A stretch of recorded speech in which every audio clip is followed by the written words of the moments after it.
Надявам се, че сте имали успешна седмица. Натрупахме доста информация през изминалите 14 дни, а имам още много неща, които да споделя с вас.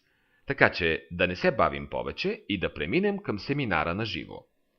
Първо трябва да осъзнаем, че пораждаме хиляди мисли всеки ден. Хиляди мисли. Но колко от тези хиляди мисли са ползотворни? Колко от тях имат определена цел? Колко от тези хиляди мисли са съзнателно породени от самите нас? Коя е била последната група мисли, която съзнателно сте вмъкнали в ума си, използвайки техники от силата на подсъзнанието? От какво се боите? За какво се тревожите? Какво желаете? Върху какво се концентрирате? За какво мислите всеки ден?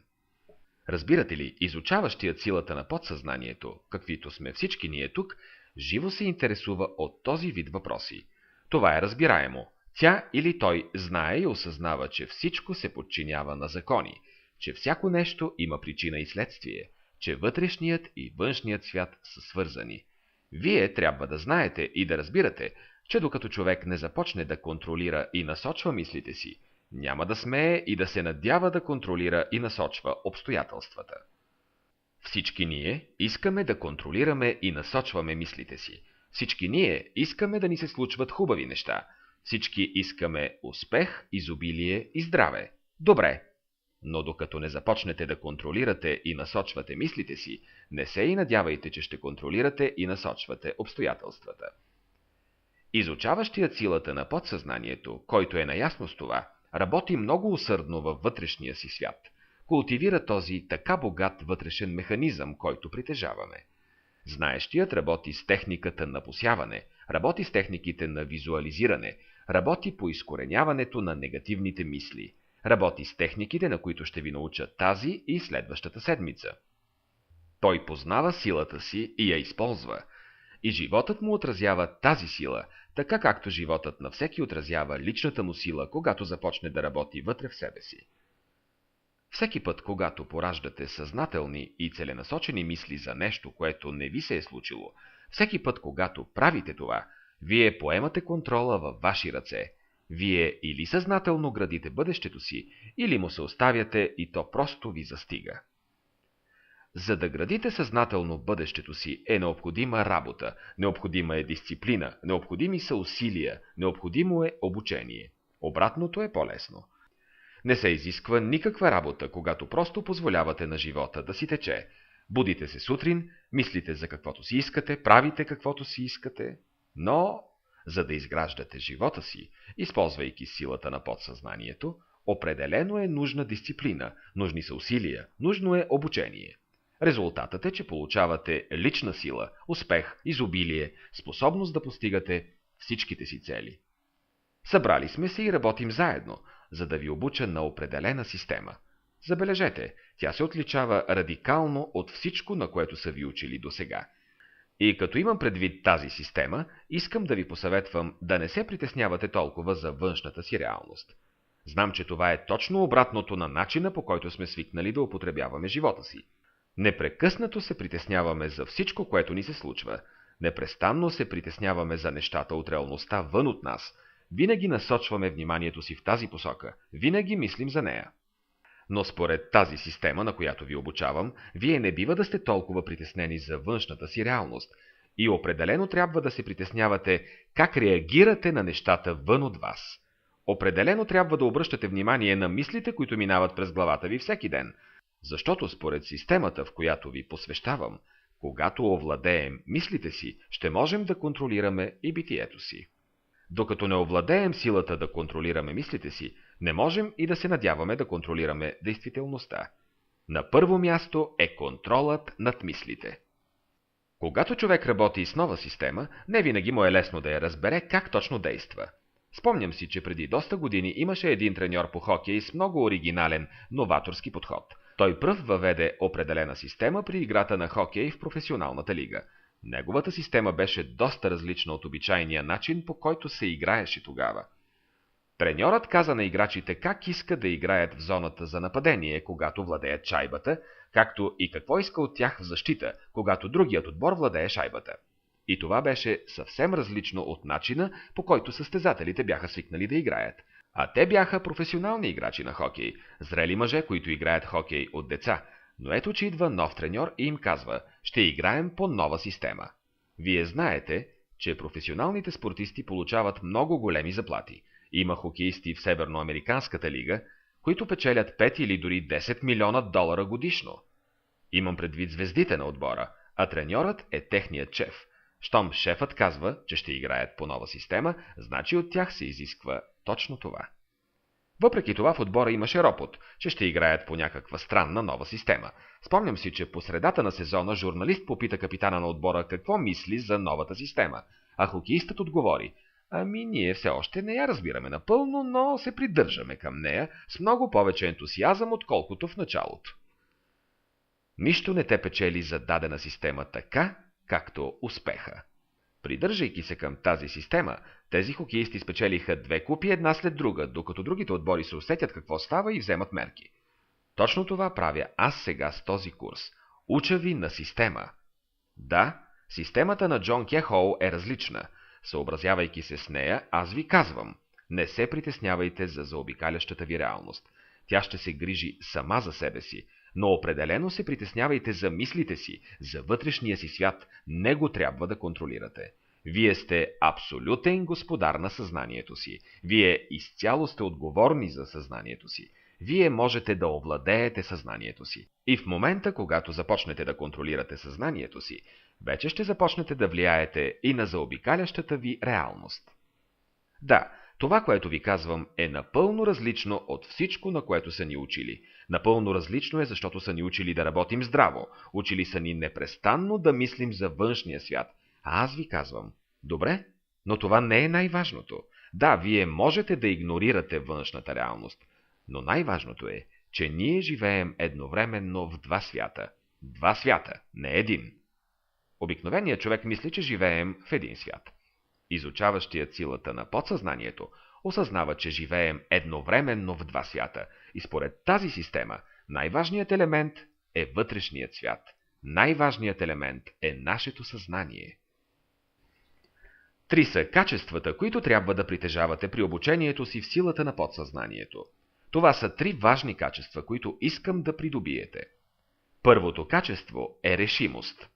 Една стара максима за силата на подсъзнанието казва, че преди човек да получи нещо, трябва да знае какво иска. Това е много очевидно. Много е просто, много е лесно да се разбере. И въпреки това много хора не са сигурни какво искат. Или пък искат много неща и не могат да решат кое е по-важно. Да притежаваш решимост означава да можеш ясно да вземаш решения за нещата, които желаеш. Ето това е, което искам да ми се случи. Това са условията и обстоятелствата, при които искам да се проявя. Такава е личността, която искам да стана. Трябва да сте в състояние да вземате решения. Разберете, че вземането на решение всъщност е активиране на могъщата сила на вашата воля. Вече ви споменах по-рано, че когато волята и въображението ви са в противоборство, винаги печели въображението, но когато волята и въображението се съчетаят, тогава се получава нещо изключително могъщо. Припомням ви тези истини, защото вземането на решение е активиране на волята. Научете се да вземате ясно решение какво искате. Второто качество е действеност. Всичките ви мечти, всичките ви надежди, всичките ви стремления, всичките ви цели са напълно ненужни и безполезни, ако не са последвани от действия. А качеството, за което ви говоря, е действието по използване на техниките. Съществува една много странна черта, типична за човешката природа, и това е, че предпочитаме да мислим за нещата, а не да ги правим. Склонни сме само да мислим колко чудесно би било, ако овладеем силата на подсъзнанието, вместо да положим нужните усилия и да отделим необходимото време, за да придобием тези умения. Трябва да действате, трябва да се убедите сами във важността на упражненията и да не забравяте, че тренираният ум ще ви се отплати. Да, ще ви се отплати. Например, когато ходите на работа, има отплата, вие получавате заплата, получавате пари. Независимо дали работите за себе си или за някой друг, свършената работа има своите финансови измерения. Колко човека от вас тук в залата биха продължили да работят на работа седмица след седмица, месец след месец, година след година, ако нямаше финансова компенсация. Вдигнете ръце. Колко от вас биха го направили? 1, 2, 3, половин дозина. Всъщност, ако може да си оставите и имената на бюрото ми, моля. Ние постоянно си търсим хора. Не ме разбирайте погрешно. Не казвам, че не харесвате работата си. Казвам, че при капиталистическата система вашата работа, вашият труд струва нещо и заслужава финансова отплата. Така работи капитализмът. Точно така стоят нещата и при работата с силата на подсъзнанието. Знайте, че има отплата за това, че правите упражненията. Но, ако си мислите, че всичко, което вършите, е позитивно мислене, ако мислите, че ние тук просто си изграждаме добро отношение към света, тогава защо да правите упражненията си всеки ден? Нека бъдем откровени. Има толкова неща, които са по-приятни за вършене от правенето на упражненията. Гледането на телевизията, слушането на музика, четенето на книги, ходенето по заведения, приятелските събирания. Мога да продължавам до безкрай. Да, има страшно много неща, които можете да правите вместо упражненията си. Упражненията изискват работа. Така че, защо да го правите, ако нямаше отплата? Трябва да се убеждавате отново и отново, че има отплата за умствените тренировки. Да си казвате, точно за това го правя. Отплатата е лична сила, успех, изобилие, способността да постигате целите си. Затова правете упражненията си всеки ден. Има една разпространена грешка при действеността и при силата на подсъзнанието, която ще споделя с вас. Тази често допускана грешка е известна като самозаблуждение. Самозаблуждението е глупавото схващане, че четенето на книги за силата на подсъзнанието е правене на упражненията. Или още по-глупавото схващане, че посещаването на курс за силата на подсъзнанието ще ви даде силата на подсъзнанието. Или защото сте позитивно настроени всеки ден, това ще ви даде силата на подсъзнанието. Има само едно нещо, което прави знанията да работят, и това е правенето на упражненията. Всичко останало е измама. Много от вас през последните няколко седмици се запознаха отблизо с великия мошенник. Вече изминаха 2 седмици. Говорих с един господин по-рано тази вечер и той ме попита: Джон, не правих упражненията си през тези 2 седмици. Твърде късно ли е да започна от днес? Аз му казах: ето, че има едно ценно нещо, което си открил. И ценното е, че великият мошенник е по-могъщ, отколкото си очаквал. Не се шегувах, когато казах, че има 157 отлични причини да не правите упражненията. Не се шегувах и когато казах, че великият мошеник няма да бъде очарован от този курс. И когато ви казах, че великият мошеник ще изпробва и ще търси начини, за да ви накара да не правите упражненията, пак не се шегувах. Ще е от полза, дори нищо друго да не се случи. Освен това, господинът, за който ви казах, да си тръгне, разбрал, че великият мошеник е велик неприятел. Има ли полза, ако си мислите, че е лесно да правите упражненията, но просто не ги правите, защото си казвате: аз не ги правя, защото съм твърде заед, иначе са много лесни за правене? Ще е различно, ако откриете, че упражненията не са толкова лесни, че е необходима страхотна дисциплина, за да ги изпълнявате, че е необходима много силна воля, за да ги правите всеки ден. Да, лесно е да ги правите 2-3 последователни дни, но курсът тече от 2 седмици. Да правите упражненията всеки ден от тези 2 седмици изисква страхотна сила. Така че, ако не откриете нищо друго, освен силата на великия мошеник, той в този случай вие все пак ще сте в състояние да усвоите силата, защото тогава вие осъзнавате: значи наистина е трудно, за това ще докажа, че мога да го направя. Но трябва да действате. Трябва да действате. Ще ви разкрия една малка тайна за успех. Започнете работата си така, сякаш е наполовина свършена. Просто започнете упражненията. Само ги започнете. Понякога не правим упражненията сутрин, както обикновено, и си казваме: добре, ще ги направя на обяд. След това не ги правим на обяд, но си казваме: нищо, ще ги направя по-късно след обед. Не ги правим след обед, но си казваме: няма страшно, ще ги направя след вечеря. Но някой идва след вечеря и в един момент разбирате, че е станало твърде късно. Казвате си: не ги направих днес, но ще ги направя 2 пъти утре. Така можете да прекарате толкова време, отлагайки упражненията, чувствайки се виновни, че отлагате упражненията, че ако бяхте ги направили, ако просто ги бяхте започнали, те щяха да са наполовина направени. Повярвайте ми, най-истинската, най-трудната част е да се наканите да започнете.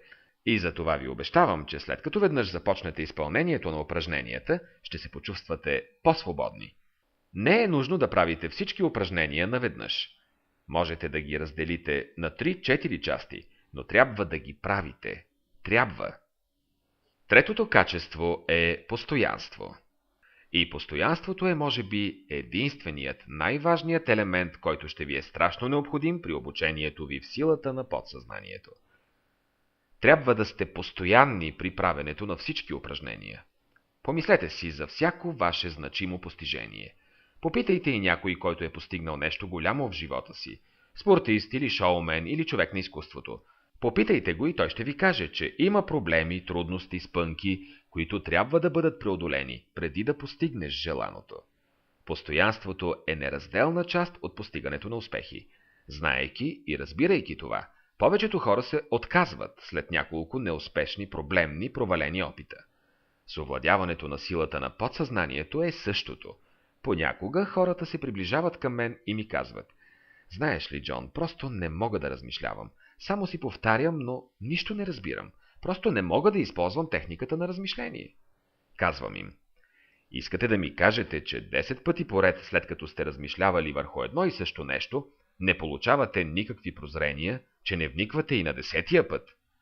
Аз всъщност не съм го правил 10 пъти, опитах няколко пъти и просто не се получава. Няколко пъти? Опитал се е няколко пъти.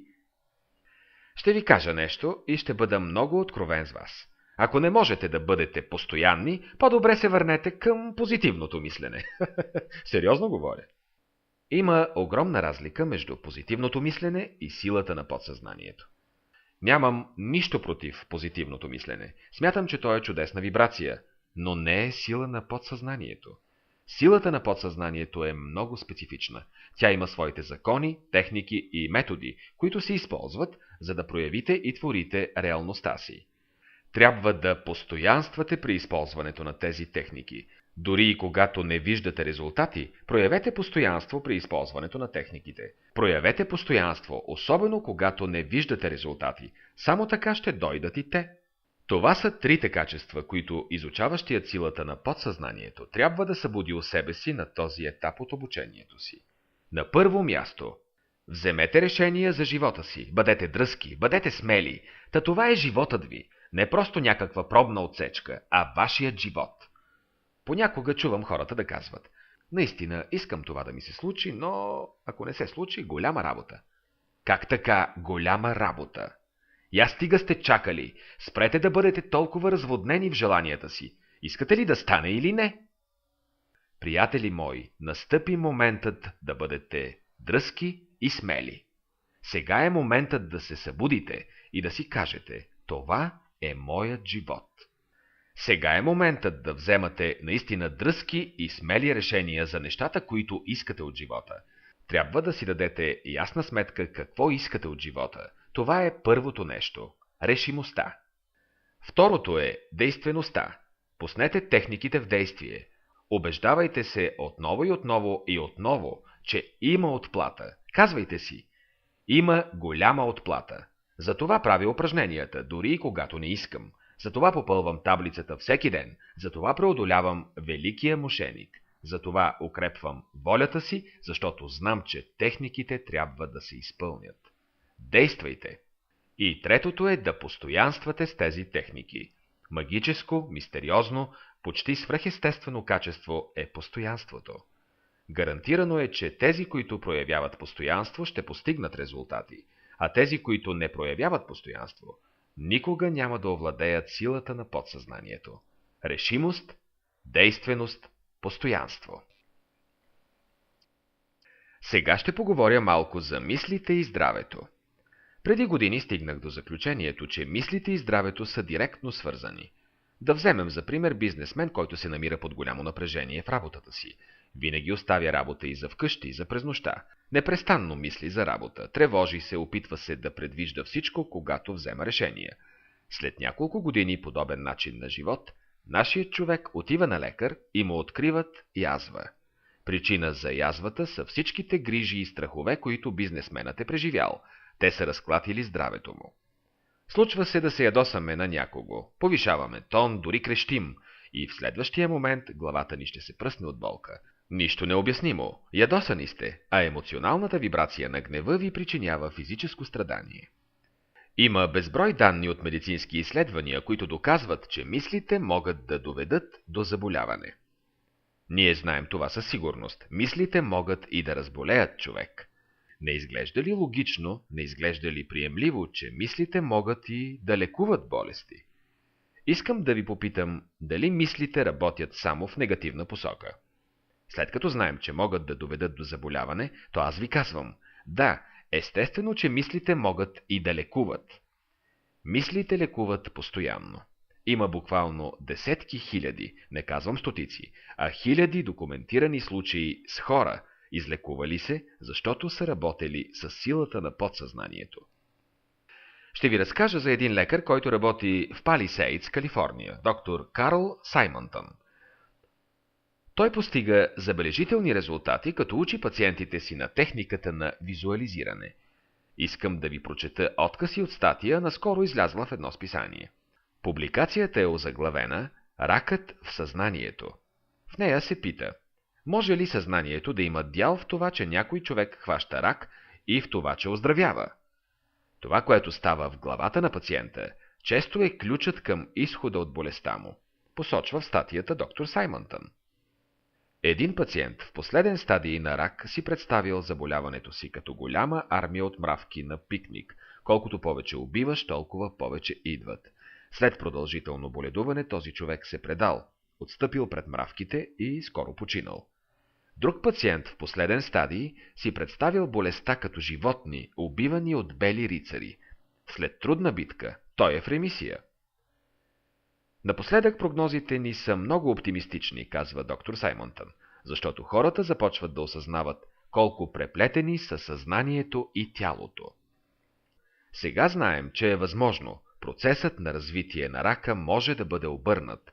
Знаем, че същите пътища в тялото, които се използват за пренасяне на негативните неща, каквото е разрастването на тумора, могат да се използват и за положителни неща, които накрая да върнат здравето на човека. Доктор Саймънтън се заинтригувал от психологическата страна на рака, докато бил в армията. Моята работа беше, казва той, да лекувам с рентгенови лъчи пациенти с раково заболяване в последен стадий.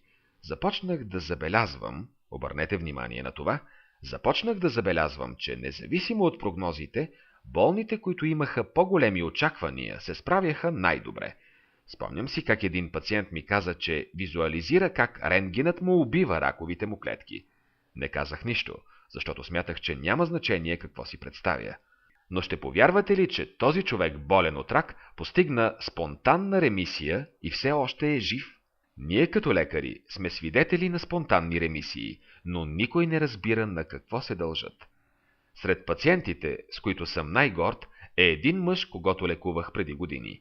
Пациентът беше на 62 и се смяташе, че му остават само няколко месеца живот. Този мъж започна да визуализира как раковите клетки се изчистват, как туморите му се разлагат. Сега, на 71 годишна възраст, той не само не е болен от рак, но от няколко години лекува и артрита си, като използва същата техника. Ще повярвате ли, че след години на импотентност мъжът каза, че сексуалният му живот никога не е бил по-добър, а е 71 годишен. Доктор Саймънтън завършва със следното. Пациенти, които участват във възстановяването си, често имат по-голяма психологическа сила, отколкото преди. Те не само възвръщат здравето си, но се здобиват със сила и поемат контрола над собствения си живот. Нещо, което не са правили преди това.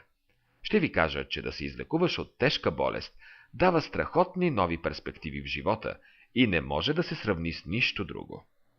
Прочетох ви редове от публикация за лекар от клиника за раково болни в Палисейдс, Калифорния. Този медик използва същите методи, както в другите ракови клиники. Същите лекарства, същите дози на облъчване, същите диети. С едно допълнение. Доктор Саймънтън учи пациентите си да използват техниката на визуализиране. Казва им да визуализират всеки ден, че туморите им се разпадат, всеки ден да визуализират, че ракът напуска тялото им. И само чрез техниката на визуализиране доктор Саймънтън постига 3 до 4 пъти по-висока излечимост на рака. Правилно ме чухте. В тази клиника оздравяват от 3 до 4 пъти повече хора, отколкото в която и да е друга болница. Доктор Саймънтън пътува из цяла Северна Америка, за да обучава и други хора, работещи в здравеопазването, как да въведат техниката на визуализиране в практиката си. В Лос-Анджелис има болница за деца болни от левкемия. Там играят с хлапетата на една игра. Казват им: представете си, че сте войници или пък някакъв супергерой. Представете си, че вие сте този супермен. Вмъкнете се вътре в себе си и застреляйте лошите клетки. Всички деца обичат игрите. Играят с часове как суперменът в тях убива лошите. Сестрите също са доволни, защото докато играят, децата не им създават грижи. Но се случва и нещо забележително. В резултат на играта добрите побеждават лошите. Малките пациенти многократно подобряват състоянието си. Да, такива работи стават с децата, които имат богато въображение и още не са достатъчно образовани, за да знаят, че не е възможно фантасмагориите да убиват лошите клетки. Някой от вас ще ме попита: Джон, нима искаш да кажеш, че ще трябва да правим това? О, да, това и много повече от това. Преди години директорът на една голяма градска болница посещаваше курса ми заедно с други лекари и сестри. Това не е необичайно. Медици има на всичките ми лекции. Но този здравен шеф дойде при мен след края на лекцията и ми каза: Джон, по мое мнение, половината от хората, които умират в болниците, могат да бъдат напълно излекувани, ако прилагат твоите методи. А другата половина може да подобри значително състоянието си. Тук във вашия град има много болници, лекарски практики и кабинети за много и различни заболявания, но никъде нямате мисловен терапевт. Представете си, че разполагахте с човек, чиято единствена работа е да ходи по болниците и да учи хората на нещата, които аз споделям с вас. Какво би променило това? Не знам дали скоро сте посещавали болница. Ако не сте, би трябвало да го направите. Влезте и почувствайте енергията и вибрацията на една болница. Усетете страха, отчаянието, тревогата, с които там е наситено до неимоверност. Най-невероятното е, че 95 на 100 от лекарите, ако ги заговорите, няма да имат никаква представа за нещата, които ви разказвам. Всъщност, медиците сигурно ще кажат, че няма значение какви са мислите ви. Не е ли невероятно това? Знаете ли, ако след време историците се взрат в медицината сега, в началото на 21 век, както и още 50 години назад, ще помислят, че сме в някаква мрачна епоха. Направо ми е трудно да повярвам, че силата на подсъзнанието остава толкова непозната. И все пак, на мен ми е много приятно да съобщя, че вече се наблюдава промяна. Сега има повече от дузина университети и здравни заведения, които са включили силата на подсъзнанието в учебните си програми. И ефектът от плацебото става все по-уважаван. Отдавна се знае, че ако дадеш хапчета от захар на пациенти и им кажеш, че получават силно лекарство, около 30 на 100 от тях ще се почувстват по-добре, само защото вярват, че това малко хапче от захар е силно лекарство. Резултатите от такива експерименти често са били отхвърляни с думите: «О, това е само плацебо». Само? Та ние говорим за подобрение в 30 на 100 от случаите. Това не е малък процент. Виждаме хора, чието състояние се е подобрило, само защото са вярвали, че това хапче от захар е силно лекарство. На моя сайт, за тези, които проявяват желание да го погледнат, адресът е www.learnmindpower.com. На моя сайт в интернет има тема на месеца. Една от темите на месеца преди около година беше за плацебо-хирургията. За какво става дума? В една болница приемат хора за операция на коляното. Подобни операции крият опасности и не винаги са успешни. Така че в тази клиника решават да опитат плацебо-ефекта. Но как да се съчетае плацебо с хирургия? Когато е с хапче, е лесно. Просто даваш на болния таблетката от захар и готово. Хирурзите измислят друга хитрина. Откарват хората в операционната, слагат им упойка, отварят коляното и после го зашиват. Не правят нищо друго. Просто правят разрез и го зашиват след това. Пациентите се събуждат, виждат белега и естествено приемат, че са оперирани. Искам да ви успокоя, че тази постановка не беше с цел клиниката да злоупотреби с доверието на пациентите си, защото самите те знаеха, че са тестова група и някои от тях ще бъдат подложени на операция, а при другите се действа с плацебо. Но това, което беше наистина невероятно е, че плацебо-ефектът показа малко по-високо ниво на успех от истинската операция. Можете да видите тези данни на сайта ми. В крайна сметка, пак ви казвам, силата на подсъзнанието е толкова невероятна, че може да излекува тялото. Сега искам да ви дам една много проста техника за крепко, цветущо здраве. Това, което трябва да правите е по няколко минути дневно да пораждате мисли за здраве, за жизненост, за сила. Просто позволете на тези мисли да се просмучат в тялото ви, да навлязат в кръвта ви, в органите ви, в клетките, в тъканите. И ако всекидневно се укрепвате с мисли за здраве и жизненост, всекидневно, ще повторя думите си, ако всекидневно в продължение на няколко минути се укрепвате с мисли за здраве и жизненост, за сила и енергичност, това ще ви зареди с невероятно здраве и жизненост. Ще постигнете здраве и жизненост, като просто работите с мислите си. Невероятно, но е факт.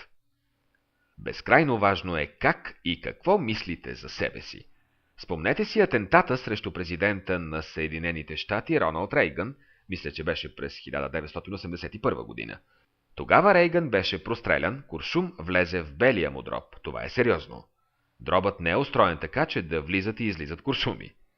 Независимо от куршума в белия му дроб, аз знаех, че ще се оправи, заради нещо, което прочетох във вестниците в деня след операцията. Рейгън беше казал: „Не се тревожете за мен, аз съм такъв тип човек, който винаги се оправя бързо“.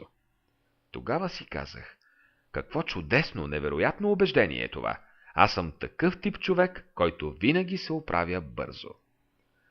Очевидно всички помним покушението, но не знам дали си спомняте колко бързо Рейгън се върна в Белия дом. Той се захвана с делата си само няколко дни след опита за убийство. 71 годишен човек, прострелян в белия дроб, се върна на работа след броени дни. Съмнявате ли се, че неговото убеждение „аз съм такъв тип човек, който винаги се оправя бързо“ има нещо общо с възстановяването му? Вие трябва да избирате убежденията за самите себе си. Много са важни убежденията, които имате за физическото си здраве, за здравословното си състояние. Спомням си една жена, която се изправи по време на лекция и каза: „Това, което казвате, е изумително. От малка си повтарям, че съм такъв тип човек, който не настива. Винаги съм си казвала това и знаете ли какво? Никога не настивам“. Той поклати глава и каза: „Това наистина е изумително. Защото виждате ли, винаги съм си казвал, вече не помня от кога, всяка година настивам 1-2 пъти. Винаги съм си казвал това. И знаете ли какво? Всяка година настивам по 1-2 пъти. Това, което си повтаряте, е от огромно значение“. Какво ще кажете за следния пример? Всички сме го чували. Ако има вирус наоколо, аз ще го хвана. И знаете ли какво? Който го казва е прав. Несъмнено е прав. Всеки път, като чуя това, всеки път, когато някой го каже и аз съм в стаята, винаги отивам при този човек, поглеждам го право в очите и му казвам: „Знаеш ли, прав си“. И защо да го разубеждавам? Разбира се, че хваща вируса. Как няма да го хване? С това убеждение, и ако има вирус наоколо, разбира се, че ще го хване, повече от сигурно е. Ще хване вируса. Все пак съществува сила на подсъзнанието. Силата на подсъзнанието действа в отрицателна посока така добре, както и в положителна. Щом като подхранвате песимистично убеждение в съзнанието си, разбира се, че ще хванете грипа. Следователно въпросът, който трябва да си зададете е: полезни ли са моите убеждения за мен самия, за здравословното ми състояние, за тялото ми? Спомням си за една жена, която срещнах в Австралия. Тя не беше запозната с работата ми и не беше посещавала курса ми. Беше млада, в средата на 20-те, но не спираше да си представя каква ще стане като остарее. Не знам поради каква причина, но в ума си тя имаше представа за себе си като възрастна жена в инвалидна количка. Моята позната вече не мисли така. Тя премина през това обучение и сега, когато си се представя като възрастна, се вижда в цветущо здраве. Върви, танцува по улицата, ходи на екскурзии пеша, но да си представим, че жената беше продължила да подхранва образа. Аз ще остарея и като остарея ще бъда в инвалидна количка още от 20-те си години до 60, 70 или 80 години. Какъв мислите щеше да е шансът да стигне до инвалидна количка? Няма да кажа 100 на 100, заради многото неизвестни, но поне 95% е сигурно, че щеше да завърши в инвалиден стол, след като живееше с това убеждение. Знаете ли каква мисля, че е основната причина за развиването на рак? Не единствената, но основната причина за рака. Между другото, нямам никакви доказателства за твърдението си. Не съм провеждал никакви изследвания. Това е мое лично мнение, но държа на него. Вярвам, че основната причина за рака са всичките статии в списанията, посветени на рака. Хората виждат отправката на корицата и си казват: я, още една статия за рака. По-добре да си взема списанието. Четат и се хващат за главата. О, Боже, колко много хора се разболяват от рак. Вижте колко много са хората от моята възрастова група, които имат рак.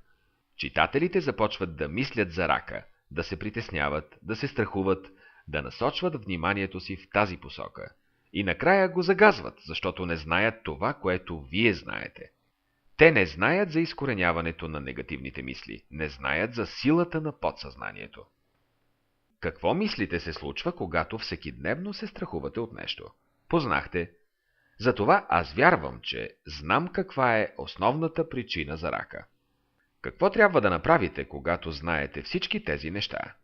Побързайте да изградите образ на себе си като силен и здрав човек. Не забравяйте, че тялото е чудотворен самоизцеряващ се механизъм. То е създадено да се самолекува. Искате ли примери? Порязвате ръката си и незабавно червени кръвни телца започват борба с инфекцията. Други телца съсирват кръвта. Всичко става автоматично. Ако се порежете, не си казвате: о Боже, къде са червените ми кръвни телца? Ей, еритроцитите, идвайте, момчета! Имаме повреда, хайде, тръгвайте! Не е необходимо да давате нареждания. Тялото ви си знае работата. Още примери. Нахранвате се и какво се случва? Тялото взима хранителните съставки от храната, изпраща ги към различни свои части и изхвърля ненужното като отпадък. Не се налага да ядете храната си и да си казвате: дано да не забравя да пратя малко и на лявото коляно. Не е нужно да го направлявате. Тялото ви знае какво прави. Какво се случва, ако си счупите ръката? Отивате на лекар и той оправя нещата, така ли? Не. Нито един лекар не е излекувал счупена ръка. Това е безсмислица. Лекарят намества костите, уверява се, че са застанали правилно, но тялото лекува счупената ръка. Никога не забравяйте това. Тялото ни е чудодеен, самоизцеряващ се механизъм. И човек трябва постоянно да си напомня това. Всеки път, когато се порежете, трябва да благоговеете пред начина, по който тялото ви се самолекува. И да си повтаряте какъв чудотворен, самоизцеряващ се механизъм е тялото. Точно от това имаме нужда. Имаме нужда да подхранваме в ума си колко невероятно могъщо е тялото ни, да поддържаме в ума си здравословни убеждения.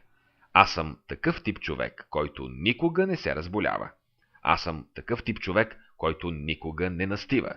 Аз съм такъв тип човек, който винаги оздравява бързо. Всяко едно от тези убеждения може да бъде ваше. Можете да пораждате каквито си искате мисли. Можете да вмъквате в съзнанието си мисли по ваш избор. Можете да вдъхнете на тялото си невероятна, могъща сила, вярвайки безпрекословно в превъзходството на тялото ви над болестта, вярвайки във вашата сила, във вашата жизненост. Доктор Алберт Швайцер казва: истинският лекар е лечителят вътре в нас.